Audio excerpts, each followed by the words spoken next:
so you talked about burnout, right? And I remember a few months ago, I was talking to a friend of mine who is a doctor, and I told her, I've actually realized that as a content creator, I work more hours than I used to work as a 9 to 5 person. Because, like as a 9 to 5, it's like get in here at 9, leave at 5 or 6, right?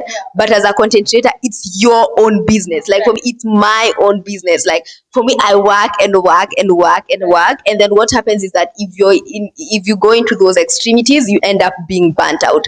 So it's like we were running away from the 9 to 5 shenanigans, and then we ended up in a space we are overworking ourselves. And so we have to find ways of dealing with burnout. But then again, with time, I have learned how to manage it, because I honestly, I think like burnout is one of the worst things that you can go through as a content creator, or even as any person, because you feel the exhaustion both physically and mentally, and you even lose the motivation of doing what you do. So apart from burnout, yeah, what other challenges have you faced as a content creator? What are other challenges or struggles or such? Self-doubt. That's a very big one, because I used to see a lot of content creators, following my ideas. If I have an idea and I haven't executed it yet, I have seen other people execute it already, and I'm like, damn, this was my idea, and I wanted to do it. Someone has stolen my idea. And I constantly used to compare myself to other content creators. How are they growing so fast? Why am I not growing fast? A lot of comparison, and I started doubting my own abilities, right? And I started that led to burnout, actually, and that made me more sad, anxious, stressed, and it made me realize that I don't want to compare. I don't want to compare anymore. Obviously, I spoke to a lot of people who are in the similar space, and they actually told me that don't compare. You do you. You focus on your originality, your authenticity, what you truly want to put out there. Keep creating content that you're passionate about, and you will see results. It can be 10 days for someone, it can be 2 years for someone else. You cannot, everyone is on their own journey, right? And we don't know what they have already gone through. Some creators, we've already seen them at 100,000 followers, right? But we don't know when they started. Where are they coming from? How did they grow to 100,000 followers, right? We don't know their journey. And I think that is when it is wrong to compare, because right now, if I'm at 2,700 followers, it's okay if someone else is at 100,000. They have probably taken years to get there, and that's pretty much about it. And another thing I learned from like through this journey is that imagine you being a content creator, like a solo content creator, where you're the marketer, the finance person, the video recorder, the editor, everything, all those things, social media content manager, all those things. And then you're comparing yourself to somebody who has 10 employees. Doesn't make sense. It doesn't make sense. They're already at a point where they can hire more people. Yes. That has taken them years. Yes, and it can be that they've made the money to be able to employ those people, and it can also be that they come from a privileged background, right? So if you compare yourself with these people, it means you're just going to give up on your journey, and what good does that serve you, and what good that serve the world? And something else I learned about comparison, or feeling like somebody else has already executed your ideas, is that you can't compete at being authentic. Like there's a hootie, and there's nothing I can do about a hootie being a hootie, right? So like for me, I realized that the safest space to compete with, in fact I should remove the word compete, or the safest space I can be as a content creator is be my authentic self. Because even if you are a finance content creator like me, if I put out my authentic self out there, somebody's going to watch my videos and be like, I love her. I love her aura. I love what she does. I love how she speaks. I love how she delivers content. And somebody else will watch me and be like, I love how Ahuti delivers personal finance content. So don't compete, don't compare. Like this is to people who want to become content creators, and they feel like what I want to do has already been done. Even if what you want to say has already been said, nobody has said it like you said. Plus, you're your own authentic self. Just find yourself. For me, another challenge I would talk about as a content creator is the cost of equipment. The cost of equipment. Oh my God. it's like actually that's one of the things that made me like take a while before I launched my YouTube channel, because I used to go online and look at the cameras that other content creators recommend, and I would see like a camera that costs $1,500. I'm like, I there's no way I can afford this, right? And so I used to procrastinate my journey. But with time I've actually realized that no, like right now we are recording this video using your phone, right? And this I'm sure it's not a very expensive microphone, right? It's so simple, as you can see, even the wires. So that means that just start, right? Even if you don't have the most expensive equipment, just make do with make do with what you have. So yeah, it seems clearly we've been going through the same challenges. Oh, and of course we have to talk about how much time it takes before you start making money from content creation. Definitely. What has been your experience? What has been your experience? So I started my blog, which is my website, thevegietravels.com. I started that 2 years back, 1.5 years back actually. And I didn't want to monetize it until I have enough quality content on my website. But I think it's not just about content, it's about how you run the website. There's a lot of backend that goes, the updates that you need to do on your website. And I'm not very technically savvy that way. So it is kind of a struggle, and that makes me very anxious. It's very stressful, which is why I had to hire a developer, like a web developer. So when I started out my website, I started doing it myself until I realized that I had a vision which I wanted to execute, and because I'm doing it myself, I'm not able to execute it. So I decided to invest in a web developer who can bring my vision to life. So that has been my biggest investment, my website, my blog. Besides that, I'm using my phone to record videos, to make reels, to make LinkedIn posts, and I'm using a very reasonable, cost-effective microphone. So I think in terms of equipment, I don't really have a very big investment in place right now. It's only when I see better results, when I start making more money through content creation, is when I plan to invest in better equipment. So obviously the journey has not been easy. It took me, I was consistently posting for like 1 year on my blog, and I recently got monetized through AdSense, right? And I'm still exploring that whole field of making money through ads on my blog, and I'm very happy that you've given me some other recommendations which I plan to implement as well. Just to speak a little about how long it takes to make money as a content creator. For me, it's like one of those very frustrating things, because one, I always want to be a content creator who puts out very, very good content. But then that does not match how much money I make or how much money I have been making as a content creator. I also started as a blogger. And so the first two ways I started monetizing my content was affiliate marketing. And I remember sharing with you that up to date, I have never received a payment from Amazon, from Amazon, which is like, I am an Amazon affiliate marketer. If like I recommend a book that I bought from Amazon, somebody clicks on the links, buys it, I think the threshold is about $100. 1.5 years later, I still haven't gotten the $100. It's tough. It's tough. It's very tough, and it's tough to mean that there's no easy money in content creation, because people actually look at you like, there are so many people who watch my YouTube videos, or people who know how many people read my blog, and they're like, you must be making millions. And I'm like, no, I've never made a million from my I've never made a million from my work, not yet. Obviously I'm going to get there. The other thing I would like to share about monetizing my blog is the Google AdSense. Yo, it's peanuts, literally. Nothing.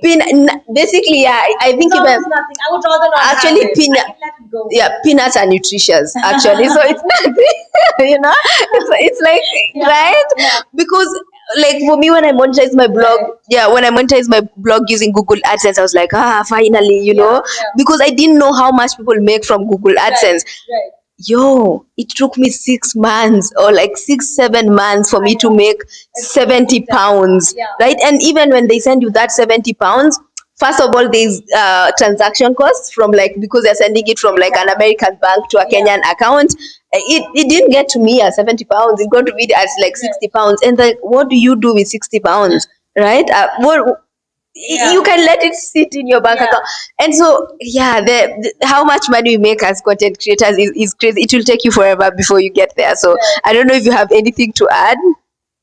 So I have just started making money through Google AdSense.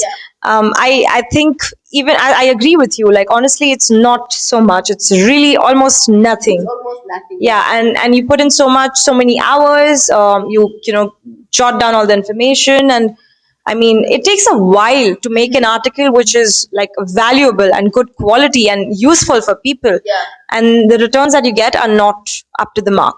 Definitely. Yeah. Besides that, I think affiliate marketing, as you mentioned, is also very tough. I've started doing that as well, but it's not getting me results, honestly.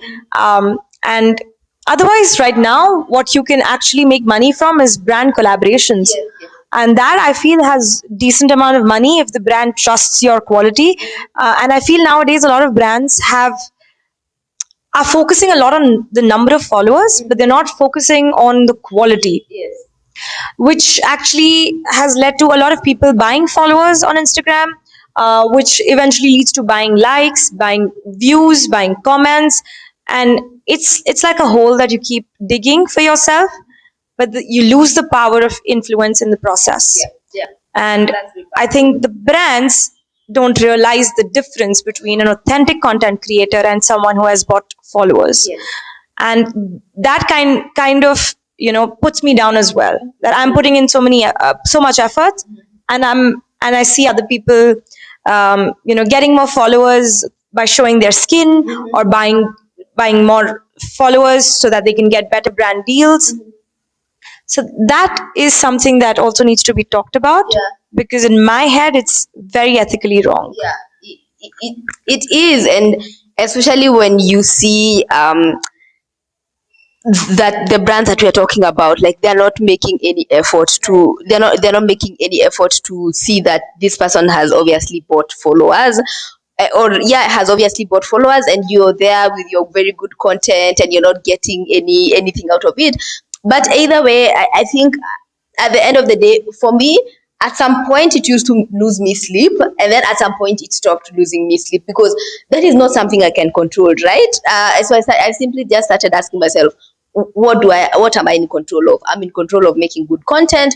I'm in control, like I had that conversation with you yesterday. I'm also in control of making my own products. Like for example, my own one-on-one coaching, my budget trackers, my debt payoff plans, my retirement plans, right? I am in control of that. And the good thing is that my followers, or people who read my blog, or people who watch my YouTube channel, they know that it's good quality stuff, right? So at the end of the day, at least I make money in that way. Yeah. So at least at the end of the day, if there is anyone who's watching this and would like to be a content creator, that is going to happen. That stuff where people are buying followers, there's nothing like, there's always the bad stuff of any career, right? So because you cannot control that, just focus on what you can control. Because at the end of the day, being influential is a good thing, especially if you're influential in the right manner. Like, you're not influencing people to make bad decisions. If you're influencing people to make good decisions, because think about it, even when it comes to like religion, like Jesus was an influencer, right? Or whichever is your God in your religion, right? So it's for you to, as basically my point here is that, like, focus on what you can control, as opposed to what you cannot control. I do want to mention another thing, that there's a different side to look at it. The reason people buy followers is because they look at it as a business, right? And in business, everything is not black and white. So in order for them to sustain for themselves and their family, to provide for their family, they need to buy followers, which That's what being looked for, right? By the brand. exactly. And honestly, I don't know if that's a good or a bad thing, because they are doing what they think is right, which helps them sustain, but they lose the power of influence. So that is the problem, because then you're not a true influencer or a content creator. Let's talk about what has been your most rewarding moment as a content creator.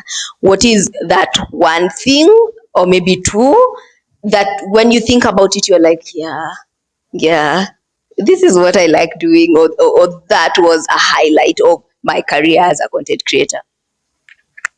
So one thing that I absolutely love is when people, especially girls, message me saying that they love my content and they're very inspired to travel. They're inspired to travel solo because I have promoted a lot of solo traveling for women. And that makes me realize that I love what I do. I love that I'm sharing my journey so other people are inspired. And I have received a lot of messages, obviously, in the last 2 years from a lot of people, right? And, when I focus on one person out of the 100 who really enjoys my content, and that makes me happy, right? So, whenever I feel low, when I feel burnt out, I just think about that one person who loved my content, and that actually keeps me going. Let me tell you that that's very important. What you're doing is very important from my point of view, because even like when we came to Unleash, right? And like for me, I had decided that by the 11th of December, I want to go back home. I don't want to travel India solo as a woman because I was scared, right? And I stayed because I was with you, and the fact that you encourage women to take the leap and solo travel despite the challenges we face as women, like there's harassment and all those things in there. It's beautiful what you're doing. It's like if I see you as a woman traveling solo and going to all these countries, I'm like, yeah, it's doable. So what you're doing is important. For me, the highlight of all my the highlight of me as a content creator has been meeting people. There are many, but there's like one time I met, it has happened several times, like 10 or less times, where I meet someone in the streets and they're like, "Are you Agatha?" I'm like, "Yeah." And they're like, "My name is so and so, and I belong to the Wealth Tribe." And I'm like, wow, it's like that's amazing, because what this person is saying is that I belong to the group of young people who do their budgeting, who don't want to get stuck in bad debt, who are serious about financial freedom, who have a retirement plan. For me, it's like, I started a movement. I feel like I started a movement and it's working. So for me, that's a very, very big highlight of being a content creator. So it's not all doom and gloom. Some of these things happen and you're like, that's why I'm here. That's why I'm here. And either way, at the end of the day, these moments make us feel like we are contributing something to the world, because that is the biggest. Like people write me emails and they tell me, I don't like my job. I don't like what I do. And if you dig deeper, it's because they don't feel like they're contributing anything to the world. So like being a content creator also means, like, if somebody who's watching this wants to be a content creator, being a content creator means directly feeling the impact. Directly feeling there's no filter, there are no gatekeepers. That's the thing about being a content creator. There's no gatekeeper, there's no manager. There's nobody you need to call and ask for permission to be a YouTuber or a blogger or an Instagrammer, right? So that's a very big highlight. Yeah. And now let's talk about how do you balance between, because you have a job, right? It's not 9 to 5, but you have a part-time job. How do you balance between your employment and your own solo veggie travels business or content creation, so that at the end of the day your employer doesn't feel like, girl, you're spending too much time on your own thing as opposed to how much time you give for the amount of pay that I give you? So normally I don't know if it's a problem, but I tend to over deliver with anyone I work for. Even when I do collaborations, since I'm a small creator, I try to over deliver so that person wants to work with me again, or that brand wants to work with me again. So I think I'm at a point where I don't want to over deliver anymore, and I will just stick to the brief and just stick to that. And I think that helps me give more time to the other part-time job that I'm doing. And I've picked a job where I'm required to work for 8 to 10 hours a week. Sometimes it's even 6 a week. In one week, maybe it's 6 hours, maybe it's 4 hours, but in another week, it's 12 hours. So it's very subjective, but on an average, it's about 8 hours that I work in a week. At this point in time, we are recording this in December 2022. Content creation is becoming a big thing, especially when you look at TikTok. There are so many young people who are coming up with careers as TikTokers, but of course there are so many other young people who are seated somewhere, maybe a young Indian man or an Indian girl who's seated somewhere like, I would like to become a content creator, but they're still scared, they're still sitting on the fence, they're still unsure. What tips would you give them? What tips would you give them? Tips would you give them to get them started, or to help them feel that it's okay to become a content creator? don't give up. That's my number one tip. Like, absolutely don't give up. You'll find a lot of people competing with you, creating similar content as you, having more followers than you, and getting bigger brand deals. But that does not mean that you are not enough. It's very important to tell yourself that you can do it as well. You need to be consistent. You need to be passionate about what you do. That is definitely very important. And I think content creation is not for the weak. And yeah, and another thing is that you really need to ask yourself if you're truly passionate about this, right? Is this something you can do 10 years down the line? Only then go ahead and get into this, because this is not an easy industry. It is extremely competitive. There will be burnouts, there will be your highs and lows.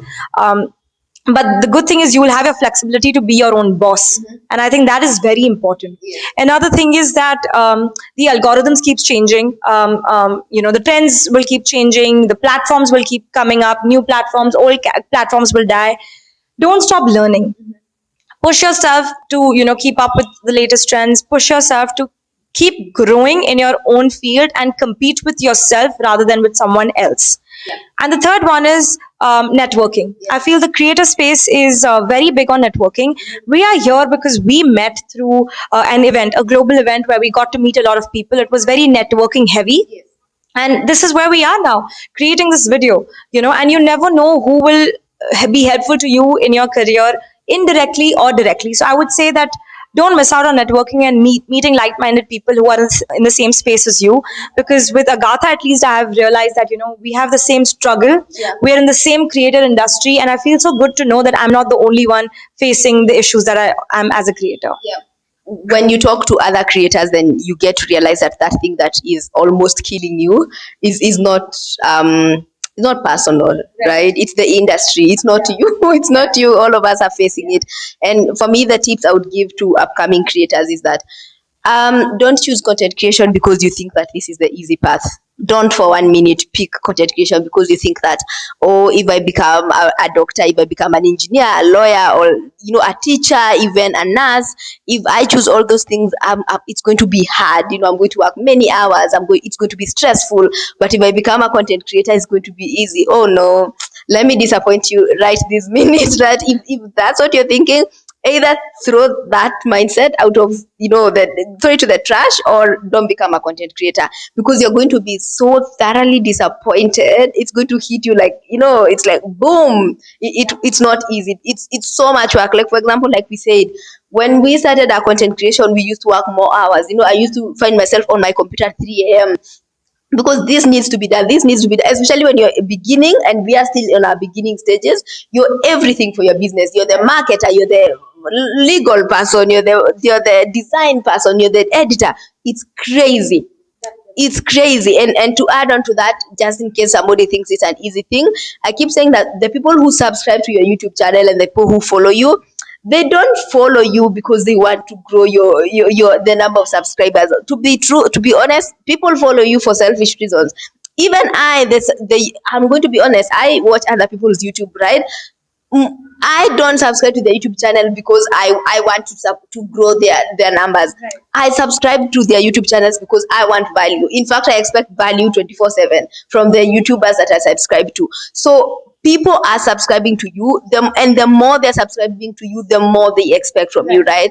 If you're a content creator with 1 million subscribers on YouTube, people expect heaven from you, right? People expect a lot of value. People expect big collaboration. People expect big things, and so it's not easy. It comes with, basically, content creation comes with a lot of responsibility.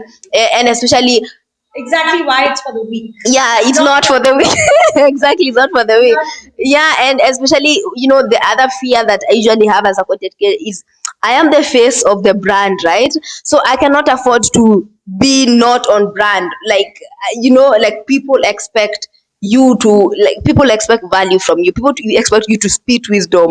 So if you're somebody's employees, right? If you're like, work for Microsoft, for example, and you're like a marketing manager for Microsoft, or anything, work for Microsoft, you're not the face of the brand, right? Probably the world doesn't know that you work for Microsoft, so you can afford to, like, dilly dally for for a percentage. But being a content creator is like, yeah, Yeah, the expectation, especially because your job is on the media, right? So the other tip I would talk about is finances. If you are a 9 to 5 job, if you have a 9 to 5 job and you aspire to be a content creator, please don't quit your job because before you have at least 6 months of emergency fund or a whole year worth of emergency fund. Because if you do that, you're going to be a content creator and you're going to make peanuts and you're going to suffer. And as always, I don't like the concept of suffering.